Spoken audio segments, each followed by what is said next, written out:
We've got some breaking news. And I believe you can also trace this back to Donald Trump. I think you can. The governing body of football in the UK have ruled that transgender women will no longer be able to play in women's football in England. The FA's new policy will come into force on June the 1st. That's a big story and a big change. And, of course, that's down to the Supreme Court too. It's down to the Supreme Court, but the Supreme Court were empowered by Donald Trump coming in, and one of those first executive orders that he signed on that first 24 hours was biological sex matters, and you're going to get men out of women's sports. Thank you, Donald Trump, because that has come here. Sharon Davis will be doing cartwheels. Or she'll be doing synchro swimming. Exactly. Celebrating in the water. Now, right.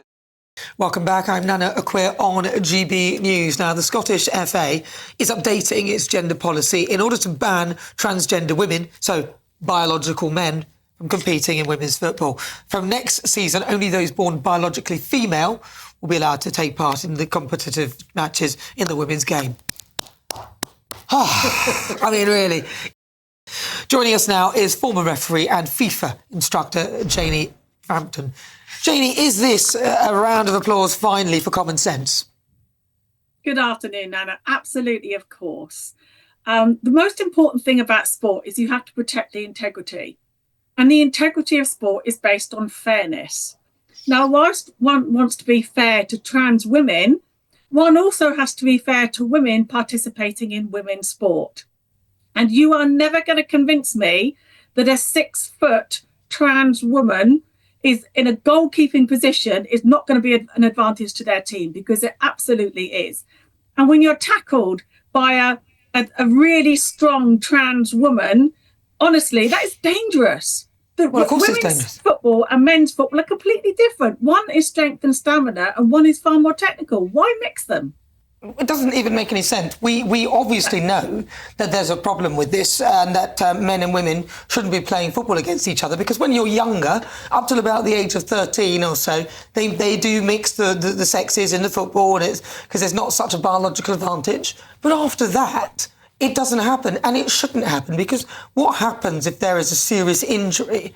What Which then? Which is very possible. Of course. Which is why, Nana, we have a ruling that says it's mixed football under 13s. We have that for a reason. Exactly. And I mean, the problem with this is that you were told you were transphobic for ever pointing these things out, but sport is about bodies, and you are putting bodies up against each other. So even in boxing, you'll compare weights, in all sorts of disciplines, you'll ensure that you're matching bodies equally, and it is totally unfair. Did you find some of the women didn't want to play against transgender women? Oh, absolutely, and I'm still hearing it. I'm still hearing women saying that they're playing against trans women and they find it really difficult. It's not fair. You've got to protect women's sport. And Sharon Davis has been campaigning for years and she's been right to, and she's been trolled terribly for doing so. But this is not about being anti-trans women. It's about being fair across the board.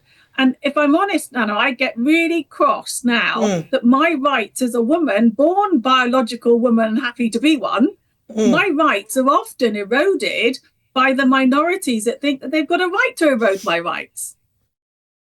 This video is sponsored by Saily. Saily is a brand new eSIM service app.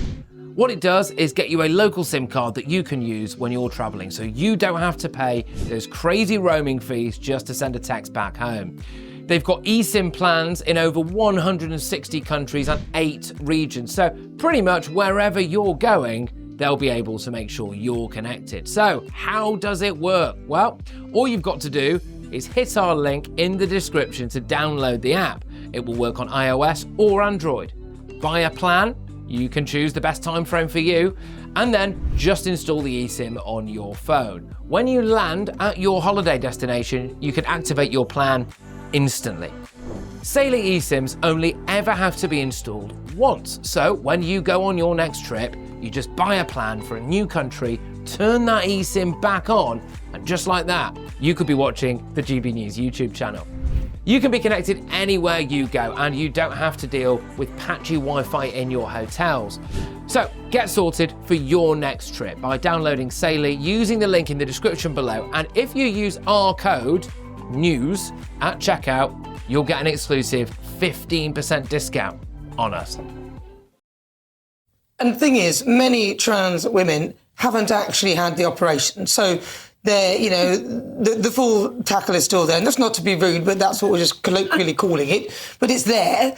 And then they're entitled to change in the women's spaces, which again, is not just the actual sport itself. It's then accommodating this. And it's the women who are the ones who are at the brunt of it. So do you really want trans women with what you politely call their tackle changing in a woman's football changing Exactly. room? I, as a referee, had to change with men in men's changing rooms as referees for years, and I hated it. And it was always a case of how I could protect my own dignity. I don't want that for other women in an open space of a women's football changing room.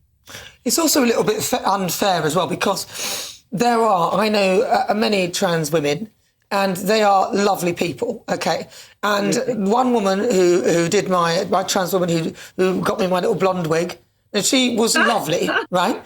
And she said that she wouldn't dream of wanting to be in the space and change in front of women. And again, you know, she was saying that I don't really like all of this because it then makes us kind of vulnerable, because people are thinking, oh, you know, and most people who are trans don't want attention drawn to themselves. They respect female spaces. This is some form of political lobbying coming from something other than people who are genuinely trans, I think. And you're absolutely right, but it's the same as any minority within a space. I was a minority as a woman referee in a very male-dominated environment, and that was tough. But the one thing I didn't want to do was to bring attention to myself. I wanted to be considered only as a referee, not as a woman referee. So it's very similar, it's just different spaces. Yeah. Well, Jamie, stay there, because I'm going to have a brief chat with Nigel Nelson. Now, Nigel, you hear this. You were on my show. Nigel was on my show, one of the first shows that we did, telling me that a woman can have a penis. Have you come round to realising that they can't yet? No, I haven't, in fact. Oh, come on. What the Supreme Court has done has clarified that only a biological woman is a woman under the Human Rights Act. We still have a situation in this country where officially a woman can have a penis by getting a gender recognition certificate, and that still stands. So we have this rather odd situation where we have a legal judgment on one side and what you can do officially and, in a sense, legally on the other. When it comes to women's sport, I think that the Supreme Court judgment was fairly clear. In women's sport, there's no obligation to exclude trans women from women's sport, but they can do so if they wish. Let's get Jamie's reaction to that. Did you hear that, Jamie? A woman can apparently have a penis just because in law, if they have a gender recognition certificate and call themselves one, I think it's nonsense. But what do you think? What do you make of what Nigel's saying? I'm sorry, I'm with you. It's nonsense. It doesn't matter which way you look at it. And I want trans women to be absolutely comfortable with who they are. I really do. But please, please do not erode the rights of women in favour of trans women. And I cannot imagine a biological woman now can have a penis. I don't get it. I don't get it. It's rubbish. A woman cannot have a penis. Jamie Frampton, thank you very much. Jamie Frampton, OBE. She's a former referee and FIFA instructor.